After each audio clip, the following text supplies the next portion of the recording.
All right, so we're diving into a game with some serious playoff implications. Oh, yeah.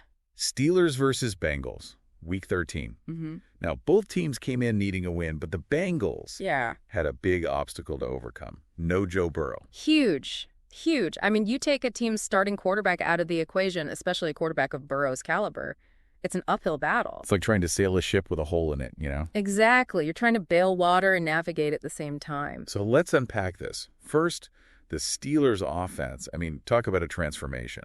Right. Before this game, they were pretty one-dimensional. Kenny Pickett was throwing the ball 40, 50 times a game, and it wasn't working. Yeah, they were predictable. And that's exactly what their new offensive coordinator changed. Yeah, they brought in this run-first mentality, and suddenly Najee Harris is a factor again. He was practically invisible in the first part of the season. You know, right? It's like they forgot they had this super talented running back. And it wasn't just Harris. George Pickens, too. He finally got the opportunities to make those big plays downfield. Pickens is a beast. Give him some space, and he'll burn any defender.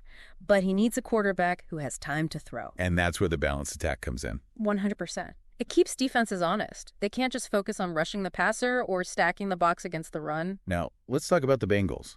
How did they try to adapt without Burrow?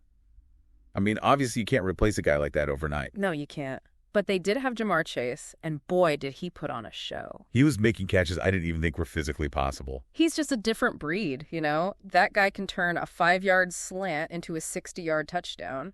But it felt like he was carrying the entire offense on his shoulders. He pretty much was. They had Jake Browning in at quarterback. Who, let's be honest, is not Joe Burrow. Not even close. So what could they have done differently, strategically, to give Browning more support?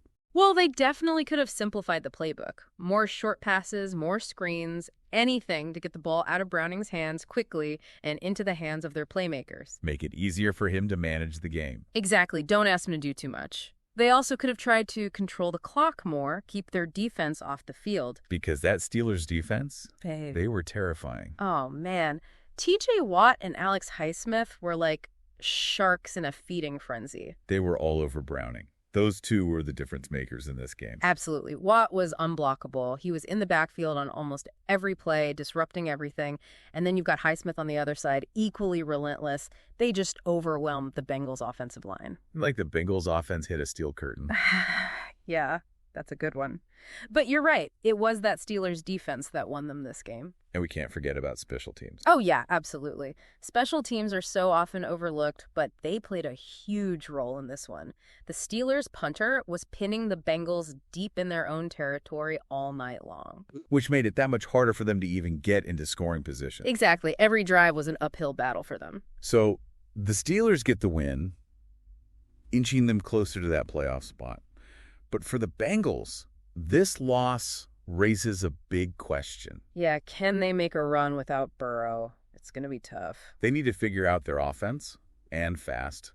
Otherwise, this could be the beginning of a pretty rough stretch for them. Absolutely. This game was really fascinating, I think. Yeah. Not just because of the outcome, but because it felt like we were watching a changing of the guard in the AFC North. You know, you're right. We saw the Steelers reinvent themselves on offense. The Bengals struggled to adapt without their leader, and that Steelers defense just dominating. I think this game says a lot about the future of this division. It does. It raises so many questions. Can the Steelers keep this momentum going with their new offensive approach?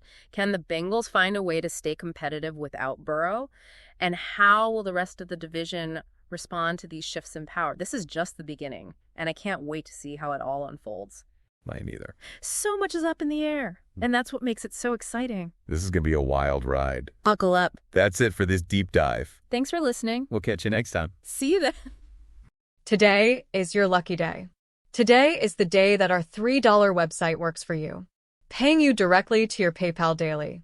Imagine $3 ongoing continuous payments to your PayPal account. Imagine falling asleep and waking up to $300 in your PayPal account. How would this make you feel? How could this help you? What bills could you pay? What kind of fun could you have? What does that retirement look like now? All for a one-time payment of $3. This website is DFY done for you, fully built and completely hosted, and never stops collecting payments for you. You have spent $3 on coffee on a regular, but that coffee won't help you create multiple streams of income. Click the link below.